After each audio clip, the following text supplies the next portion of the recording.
एक ऐसा केस जिसके ऊपर ना सिर्फ पाकिस्तानी, भारतीय बल्कि दुनिया के किसी भी कोने में बसने वाले सिख भाई हों, वो तमाम के तमाम इस केस को बहुत ही गहरी दिलचस्पी के साथ देख रहे हैं। आज इस केस के अंदर एक अहम समाअत होना थी। हमने आपको पहले बताया था कि 20 जनवरी इस केस के लिए बहुत अहम है।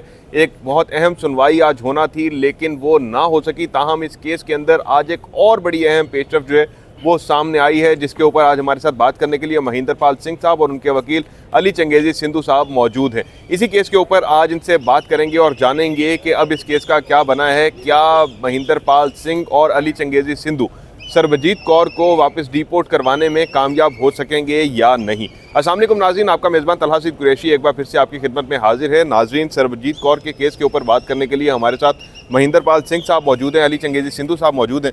महिंदर साहब, ये बताइएगा प्लीज़, क्या कहेंगे, आज सुनवाई होनी थी, समाअत नहीं हो सकी, दोबारा रीस्केड्यूल हो गया है, क्या वजह है? तारीख पे तारीख क्यों मिलती जा रही है? तारीख पे तारीख वाली बात जो है ये तो संधू साहब बेहतर बता सकते हैं, क्योंकि ये बड़े माहिर वकील हैं और यही बताएंगे कि ये तारीख पे तारीख क्यों हो रही है। लेकिन लोगों को कुछ ना कुछ आइडिया तो है कि ये तारीख पे तारीख क्यों हो रही है, क्योंकि ये वही फिल्मी सीन जो है हुआ जा रहा है। लेकिन आज जो हमारी मेन एक और जो जिम्मेदारी हमने कोशिश की है निभाने की, संधू साहब के थ्रू मैंने आज सेशन कोर्ट के अंदर भी एक पटिशन फाइल की है 22AB की, क्योंकि ये 4 नवंबर को ख़तून आई और 4 नवंबर को ये चली गई हैं और 4 नवंबर से लेके 20 जनवरी तक अभी तक इनकी कहीं पे भी कोई FIR दर्ज नहीं हुई। और दर्ज होना तो दूर की बात, मैंने और अली चंगेज़ी संधू साहब ने मिल के दरख्वास्तें दी ननकाना साहब के थाना, सिटी थाना में और FIA में। लेकिन ननकाना साहब वालों ने तो सीधा सीधा जवाब दे दिया था ना कि भाई असी भार नहीं चुक सकते, ठीक है। और जो है साथ ही जो FIA का था वो अभी तक FIR नहीं हो सकी, तो उसकी वेरिफिकेशन भी जो है वो 24 दिसंबर को हो चुकी है। तो आज मैंने अली चंगेज़ी संधू साहब के थ्रू जो है एक और पटिशन फाइल की है कि ये FIR भी हो जानी चाहिए। देखिए, क्राइम हो चुका है तो उसकी जो फर्स्ट इंफॉर्मेशन रिपोर्ट होती है FIR, और तो उसमें अंदर कुछ नहीं होता, वही अगर दर्ज नहीं हो रही तो इसका मतलब है दाल में कुछ काला है। तो बस यही हमारी गुजारिश है कि इसकी FIR होनी चाहिए और आज उसी के लिए मैंने अली चंगेज़ी संधू के थ्रू जो है आज एक पटिशन हमने दायर कर दिया है। अच्छा, 22A 22B की रिट जो है, बहुत सारे लोगों को शायद इस बारे में ना भी पता हो। ये 22A 22B की रिट क्या होती है, आखिर आप लोग जो है वो अदालत में इसके लिए क्यों गए हैं? ज़रा आम लोगों के लिए आम फहम अल्फाज के अंदर बता दें कि आज जो आप लोगों ने दरख्वास्त दायर की है उसके अंदर आप लोगों ने क्या इस्तदा की है। देखिए, आज हमारी जो 22A 22B के बारे में जो मुझे इन्फॉर्मेशन है वो तो यही है कि अगर कोई FIR ना हो रही हो या कोई भी ऐसा एक्ट जो है दरख्वास्त दे दी हो वो ना हो रही हो, तो आप अदालत से जाके वो करवा लेते हैं, उसकी पटिशन करवा लेते हैं। लेकिन ये इसके बारे में ज़्यादा अली चंगेज़ी संधू साहब ज़्यादा बेहतर बता सकते हैं। लेकिन मेरा इसी के अंदर यही मकसद है कि अगर एक एप्लीकेशन हमने दी है तो उसकी FIR क्यों नहीं हो रही। ना वो पंजाब पुलिस उसकी FIR कर रही है, ना FIA उसकी FIR कर रही है, ना उसकी GIT अभी तक बनी है कि हमने GIT के लिए भी एप्लीकेशन दी है।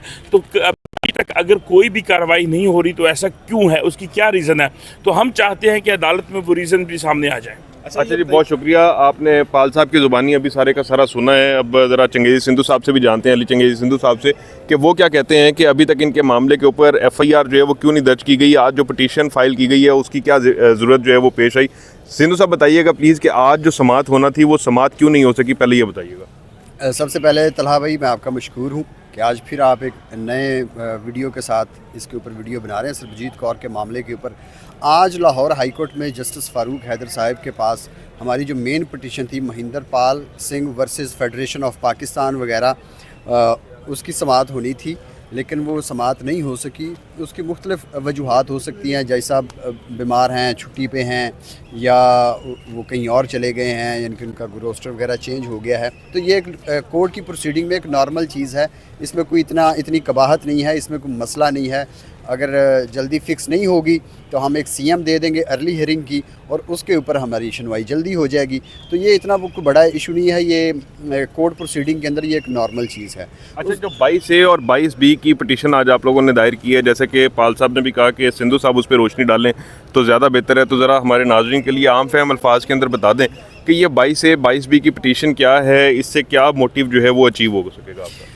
पहले आपने कानून की बात की। 22A 22B code of criminal procedure के तहत ये सेक्शंस हैं जो एम्पावर करते हैं मुतलका सेशन जज को। उन्होंने आगे पावर्स जो डेलीगेट की होती हैं एडिशनल सेशन जज को या जजेस को, कि अगर आप थाने में जाते हैं, थाने में आपकी FIR नहीं हो रही, आपकी सुनवाई नहीं हो रही, तो आप उस पुलिस अफसर को या कॉम्पिटेंट अथॉरिटी को, IO को पार्टी बनाकर आप पटिशन फ़ाइल कर देते हैं। वो पटिशन फ़ाइल होती है 22A 22B CRPC के तहत, और उसमें फिर जो जजेस साहबाना या जज साहब वो मंगवाते हैं, रिपोर्ट नोटिस करते हैं मुतलका थाने को, चाहे ट्रेडिशनल थाना है या FIA है या जो भी लॉ एनफोर्समेंट एजेंसी है, उसको बुलाते हैं कि इस मामले में आपने अभी तक सुस्त रवि का शिकार क्यों है।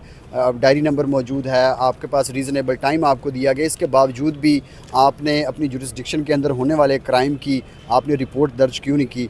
तो उसके बाद वो सारी प्रोसीडिंग होती है। अगर जज साहब को मुनासिब लगे तो वो मुतलका SHO को, IO को या जो भी कॉम्पिटेंट अथॉरिटी है उसको कह देते हैं, ऑर्डर कर देते हैं कि आप फ़लाँ तारीख़ को मेरी टेबल के ऊपर FIR आप करवा के रखें, और FIR का इंदराज हो जाता है। अच्छा, ये बताइए कि अली चंगेज़ी भाई कि सरबजीत कौर जो है वो अब अपने वतन वापस जाएंगी या पाकिस्तान में अपने मुकदमात का सामना करेंगी, क्या करेंगी? देखें, पहली बात तो ये है कि अभी सरबजीत कौर के ऊपर किसी मुकदमे का इंदराज नहीं हुआ पाकिस्तान के अंदर।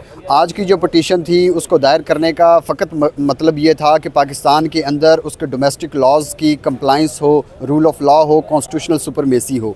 और यही वजह है कि जो पाकिस्तान का अगर फॉरेनर एक्ट 1946 उसको देखा जाए तो उसके मुताबिक जो सरबजीत कौर को वीज़ा इशू किया गया, उसकी उनकी कंडीशंस की, यानी कि कंडीशनल वीज़ा के ऊपर आई थी, उस कंडीशंस की उसने वायलेशन की। कैसे? क्योंकि 4 से 5 नवंबर को सरबजीत कौर पाकिस्तान आई और वो भाग गई, और उन जगहों का उसने विज़िट किया या उन जगहों पे मुकीम रही गैर कानूनी तौर पे, जो पाकिस्तानी गवर्नमेंट की तरफ से, स्टेट ऑफ पाकिस्तान की तरफ से रिस्ट्रिक्टेड था। ये इलीगैलिटी उसने कमिट की। 13 नवंबर 2025 को उसका वीज़ा एक्सपायर हो गया, इसके बावजूद वो पाकिस्तान में मुकीम है गैर कानूनी तौर पे। तो ये पुलिस की भी नेगलिजेंस है, FIA की भी है। यही वजह है कि महेंद्र पाल सिंह साहब ने 12वें महीने 2025 में एप्लीकेशन दी थी डायरेक्टर FIA को, इमिग्रेशन को, कि आप इसके ख़िलाफ़ मुकदमे का इंदराज करें, क्योंकि फॉरेनर्स एक्ट 1946 की इसने वायलेशन की है। तो उसके इंदराज नहीं हो सका। इसी वजह से आज हमने लाहौर सेशंस कोर्ट में 22A 22B की पटिशन फ़ाइल की for the purpose of registration of FIR against not only Sarabjit Kaur but also against Nasir Hussain. Nasir Hussain का क्या एलिगेशन हमने लगाया है? वो ये है कि उसने मुजरमाना आनत की है, उसको हेल्प आउट किया है, उसको अकोमोडेशन प्रोवाइड की है, ट्रांसपोर्टेशन दी है उसको, और उसको घर मुहैया किया है जिसमें वो रह सकती है। ये तमाम तर जो सरबजीत कौर ने इलीगैलिटी कमिट की है, ये नासिर हुसैन की मदद के साथ ही की है। बहुत शुक्रिया जी। जैसा कि भी आपने अली